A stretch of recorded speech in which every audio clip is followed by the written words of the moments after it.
Now, even before British Prime Minister Theresa May gave notice to Brussels of UK's intention to leave the EU, many big international banks in London were already making plans to move to continental Europe. Among them is US banking giant JP Morgan. According to news reports, it's now looking for new offices in 8 cities, including Paris, Luxembourg, Frankfurt and Dublin.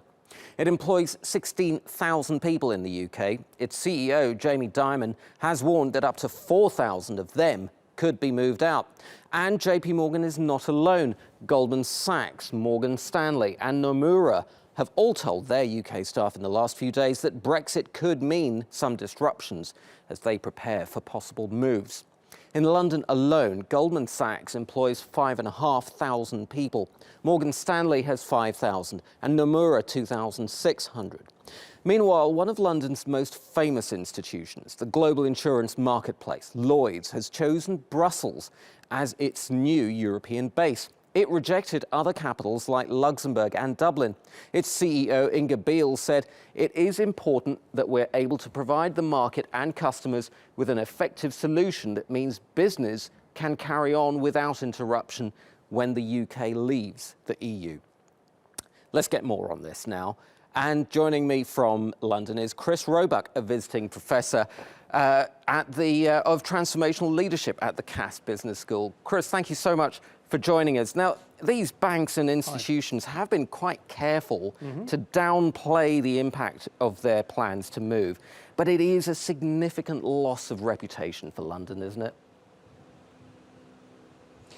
It might be if it actually happens. The point about these institutions is they're effectively engaged in what you might call good operational risk management, which is effectively prepare for the worst and hope for the best, working on the basis that we still don't know how this Brexit deal is going to pan out.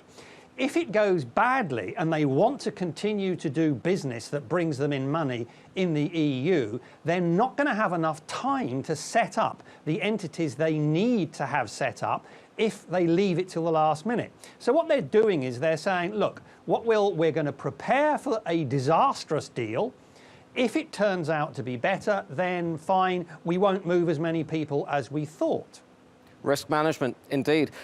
Do you think that now, between now and March 2019, that the UK and the EU are going to be able to hammer out a passporting deal that will allow them to do cross-border business in the way they're able to do now? The deal, in all senses, is going to be a balancing act between the EU getting something that doesn't encourage everybody else to leave the EU and Britain getting something that is a good deal from the British perspective. So, to be honest, they're going to meet in the middle somewhere.